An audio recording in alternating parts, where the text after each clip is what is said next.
Sophia also says that I'm more suited to be the successor and president of the Thompson Company than you are, so please hurry up and sign this. My brother presented me with the divorce papers that Sophia had already signed. It can't be helped now. Originally, I too had wanted to separate if possible. Though it turned out unexpectedly, I guess it's all right. That's how I felt. The very idea of someone like you marrying a CEO's daughter was a mistake. She is out of your league. Tough luck. As for alimony, I'll give you as much as you want, you poor thing. As he received the documents I had signed, my brother said that, "Why would you become the president of Thompson? The president is your younger brother, isn't he?" No, that's the old story. Sophia is divorcing James and remarrying me, so the new president will be me.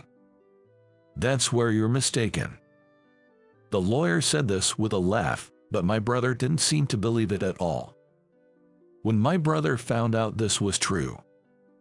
My name is James, I'm 32 years old. I work at Thompson Corporation, a major trading company. I belong to the sales department.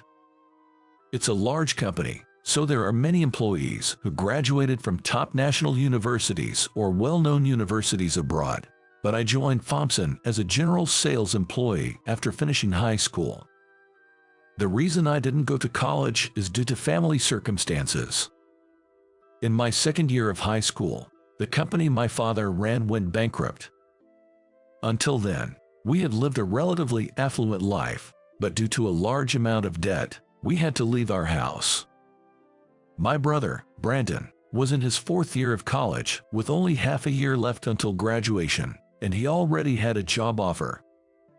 Thanks to our parents scraping together just enough for his final semester's tuition, my brother was able to graduate from college and left home as soon as he started his job. As for me, I still had half of my high school life left. Fortunately, my grades were good, and I was able to graduate with the help of a scholarship, but there was no way I could afford to further my education. My parents asked my brother if he could help me with my education, but his response was cold. "I just started working, you know. I can't afford that at all. Sorry, but James will have to find a job." After being told that, I gave up on further education and got a job. I considered going to college on a scholarship, but the debt my parents had was too overwhelming. I could see a future where, if I went to college, one of them would collapse during those 4 years. If only my brother had contributed even a little to our household expenses, I might have been able to make it through by working part-time, but we didn't receive a single penny of support from him. On the contrary, he frequently demanded money from our already struggling parents, claiming his life was tough. While apologizing to me, my parents were still sending him some money every month. Honestly, I was furious. After all, I had given up on my education to work, yet my brother, who had graduated from a reputable university and secured a good job, was still depending on our parents. Isn't that money coming out of what I earned? Looking back, I realized my parents had always been lenient with my brother since we were kids, and I sighed at the memory. I just focused on doing my best at work. Perhaps because of my efforts, I gradually gained recognition at the company, and my sales performance topped the charts, regardless of my educational background. Our company, a trading firm with an annual turnover said to be around $300 million, mostly makes its sales from our own brand products. Recently, our collaboration items with popular favorite characters have been doing well. We handle character merchandise that even young children can afford at dollar stores, up to wrapped furniture of favorite characters costing up to $10,000. I was the one who proposed the collaboration with these favorite characters. Initially, no one paid any attention to such an idea, but by steadily increasing sales from smaller items, at some point, my work caught the attention of President Thompson. That's interesting. Let's incorporate these favorites into our brand without sticking to stereotypes. Let's have James, who brought up this idea, take charge. With a single word from the president, I became the head of that project, and it turned out to be a huge success. In my 20s, I was promoted to the head of one of the 3 sales departments, the second sales department. And that led to a certain encounter. It was at the company's anniversary party. "Are you the sales department's hope that Dad mentioned?" Suddenly, a stunning beauty approached me with that question. That woman was Sophia, the president's only daughter. I had heard that the president's daughter was beautiful, but she was far beyond my expectations. I fell in love with Sophia at first sight. Sophia was 2 years older than me and had been divorced before, making her what you might call a divorcee, but I just couldn't help wanting to marry her. Sophia accepted my proposal, recognizing my potential for the future. However, when I went to ask for permission to marry, Sophia's father, the president, didn't look very pleased. "Sophia is our only daughter, born to us in our later years, and we may have spoiled her too much. I'm worried it might be tough for you. I can overcome any hardship as long as I'm with her." I desperately persuaded President Thompson, and he gave us his blessing to marry.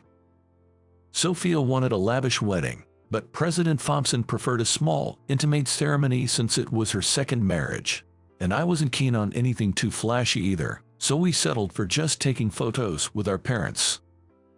That was because I didn't want to invite my brother. Ever since I started working, my brother had continued to receive financial support from our parents without fail. He never visited home and only maintained a relationship with our parents through the money they sent him. Who would want to invite someone like that? Sophia seemed unhappy, but she appeared to be satisfied since we splurged on our honeymoon. We started our married life in the top floor of a big apartment, but our happiness was short-lived. That feeling vanished all too soon. "Why are you coming home so late every day?" "Sorry, it's our busy season, and I might have to work overtime for a while." "Which is more important to you, me or your job?" Sophia began to accuse me with the kind of cliched phrases you often hear. She was incredibly possessive. She would contact me at any time, and keep doing so persistently until I responded. It didn't matter to her whether I was in an important meeting or in the middle of negotiations with a crucial client. And it's not as if she was particularly affectionate towards me, worried, or jealous. She simply didn't like it when things didn't go her way. Proof of that was her refusing to even speak to me when she wasn't in the mood. There were times when I'd come home to find her not there, and she wouldn't contact me until the morning, having been out with friends. After a year of marriage, I was utterly exhausted. I had heard that her previous marriage ended because her husband was selfish and left her, but now I could understand why he might have felt compelled to leave. But Sophia was the daughter of the president, and I had begged her to marry me. It wasn't so simple to just call it quits. I tried my best to improve the situation. After all, she was someone I had once been so in love with that I had asked her to marry me. There was still love there. We had many discussions, trying to fix our flaws. And so, a seemingly calm life continued for a year. A little while into our second year of marriage, an unexpected visitor came to our house. "Wow, you're living in quite a nice place," as expected of Thompson's manager. My brother, whom I hadn't seen in years, looked too young and handsome for his age, 37 years old. Many people are deceived by his appearance. Even our parents have continued to dote on their son from childhood, managing to scrape together his college tuition and continuing to send him money even after our family's finances had collapsed. But why had he suddenly decided to visit now? Though I found it strange, he was still my brother, and I couldn't just turn him away. I welcomed him into our home and entertained him along with Sophia. "Sorry for dropping in unannounced. I wasn't invited to your wedding, and I haven't sent you a wedding gift either, so I decided to just come by." My brother said this and brought out an ostentatiously tacky vase, suggesting we display it in our home. That day passed without any particular issues, and we had a normal conversation before he left. Your brother, I had seen him in photos, but he's much more charming in person, and the wedding gift was lovely. Such good taste. Sophia excitedly told me this. It was irritating, but I had to admit, my brother was as handsome as an actor. We might disagree on the vase, but Sophia likes flashy things like that. And from that day on, Sophia began to ask about my brother constantly. Just like a fan wanting to know everything about their favorite star, she kept asking various questions, but honestly, I don't know much about my brother. After all, we have a 5-year age gap and weren't that close. Despite being disappointed by my words, Sophia and I started having various conversations like a couple for the first time in a while. Even if the topic was about my brother, it felt like we had returned to the days before our marriage, and I felt a sense of happiness for the first time in a long while. My brother also contacted me a few times, thanking me for the hospitality and saying things like, "We're the only 2 brothers in this world, so we should get along better from now on." I was somewhat pleased by his words. The resentment I had harbored against my brother for so long seemed to be fading away.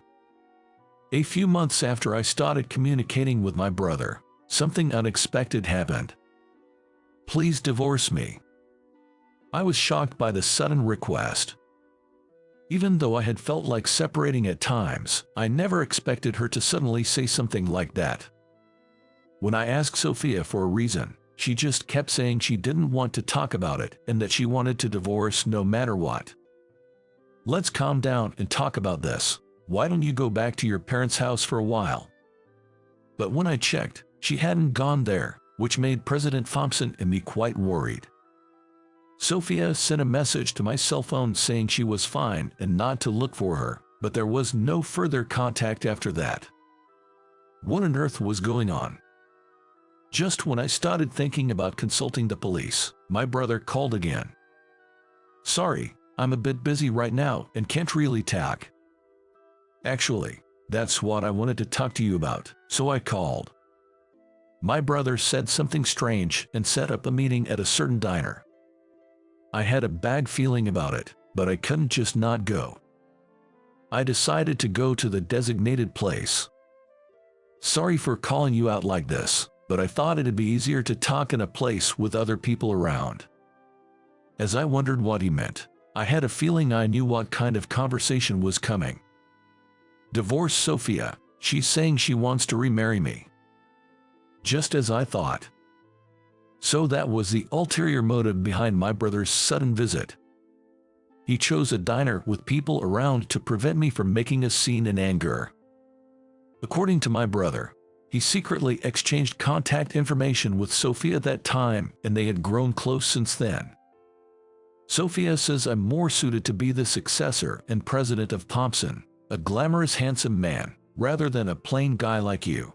So hurry up and sign this. My brother handed me the divorce papers that Sophia had already signed. It can't be helped. Originally, I too had thought about separating if possible. Though it turned out unexpectedly, I guess it's all right. That was how I felt. The very idea of someone like you marrying a CEO's daughter was a mistake. She is out of your league. Tough luck. As for alimony, I'll give you as much as you want, you poor thing. As he received the documents I had signed, my brother said that. Hearing those words, I was suddenly reminded of everything my brother had done up until now, and I felt my blood boiling with anger. I had to give up on going to college because my brother wouldn't support me. After I gave up on further education and got a job, my brother depended on my salary to continue receiving financial support from our parents. No matter how much I helped our parents, their fondness for my brother never changed. As I stayed silent and looked down, my brother, misunderstanding my silence, continued with more words. Do you know how jealous I was when I heard you married Thompson's executive daughter? You, who barely finished school, are too arrogant. You're overstepping your bounds. My brother continued with disdain. As much as I want, right? Yeah, since I'll be rolling in the $300 million fortune, I'll pay you as much alimony as you want, 1 million, 2 million, whatever. Sophia said the same thing. Understood. I'll have my lawyer contact you later. For now, take this with you. My brother, smirking, put the papers in his bag and headed for the door. Of course, I didn't see him out. As I reached for the door from the living room to the hallway, my brother had one more thing to say. Oh, right. I'll be taking this apartment too. What? Sophia told me this place isn't in your name. That means you won't have any right to live here once the divorce is finalized, he said. As he looked around the room affectionately, he added, I understand you're going through a lot, so I'll give you about a month. I'm quite generous, aren't I? And left the room, praising himself. Say whatever you want. You'll be the one crying later, I muttered to myself. Imagining my brother's smug face turning into one filled with tears made me smirk with satisfaction. Soon after, my divorce from Sophia was finalized. It's a shame. I thought you two might have made it work, President Thompson expressed his regret. I'm sorry, I apologized. No, I'm the one who should be apologizing. I'm truly sorry for raising a daughter like that. President Thompson apologized in this manner. No, it's my fault. If only I had connected more with Sophia, I reflected. Still, I wonder why your brother did such a thing. I explained my thoughts to President Thompson. Perhaps he couldn't stand the fact that someone he looked down upon, like me, had become a director at a top-tier company, and moreover, had married the daughter of a company president. Everything about it probably irked him. He must have been biding his time, waiting for the right moment. Though it would have been difficult right after the marriage, he seemed to be waiting for things to settle down a bit. He was confident in his good looks and thought that if he made a move, Sophia would surely fall for him. And his plan did succeed. I think he believes that Sophia's husband, the successor to Thompson, is the president himself. Well, he's free to think what he wants. The president and I exchanged a wry smile. I immediately hired an attorney, including a claim for damages. I began preparing for divorce proceedings. Both of them seemed willing to pay any amount, and it looked like they were ready to agree to any other conditions as well. I first contacted my brother. I told him that my lawyer would bring the documents, so I wanted him to come to the diner where we had talked before. Unlike you, I can have a gentlemanly conversation, so it could have been at the law firm or that apartment. My brother responded with a tone that could be taken as either confidence or sarcasm. It was hard to tell.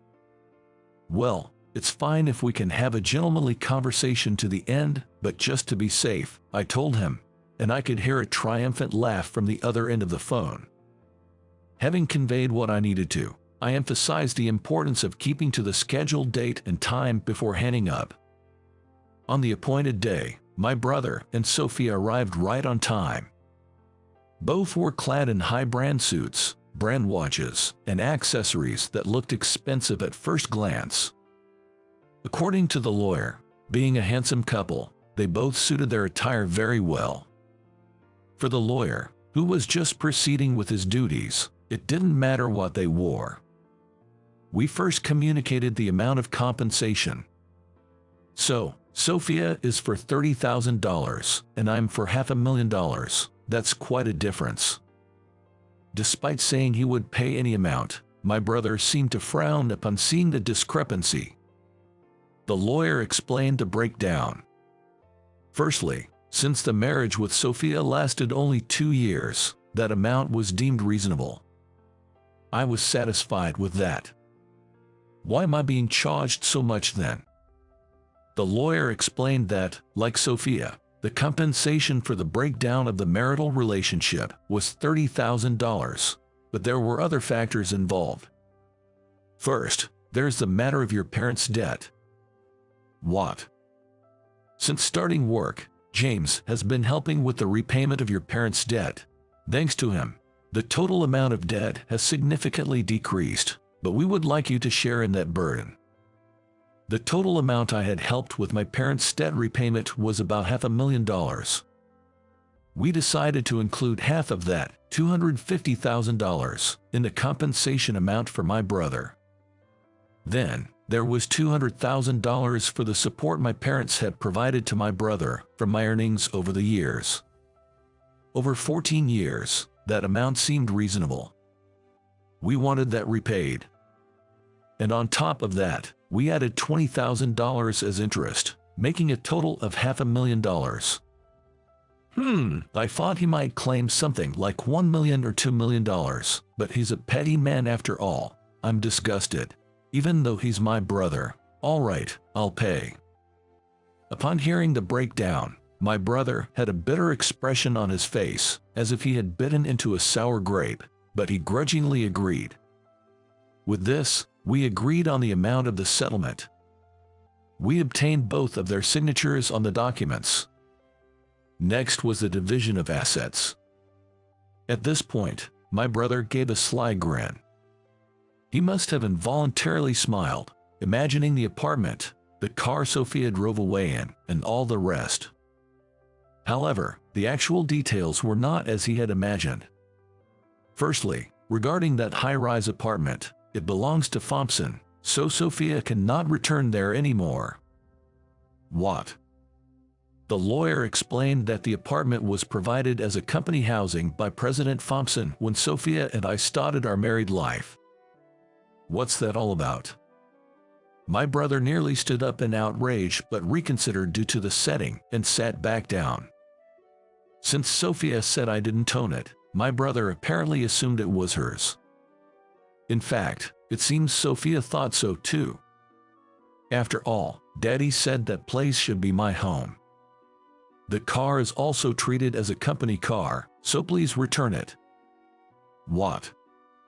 My brother was taken aback by each statement from the lawyer. The lawyer methodically explained that most of the smaller assets were also owned by her father, President Thompson. As the discussion progressed, my brother seemed to be biting his lip and trembling with frustration, but he still held on, perhaps thinking he would end up with something significant in the end. The lawyer explained that most of the assets used during the marriage did not belong to Sophia and that I would take all the savings. Why is that?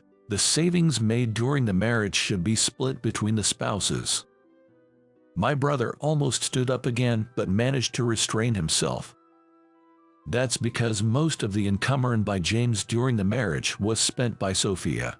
What remains is roughly the amount that James had saved before the marriage. My brother involuntarily glared at Sophia, who was pretending to be oblivious. I wasn't extravagant. I was just living a normal life. Sophia genuinely seemed to believe that. After all, as the daughter of a company president, she's a woman who has never known hardship or restraint.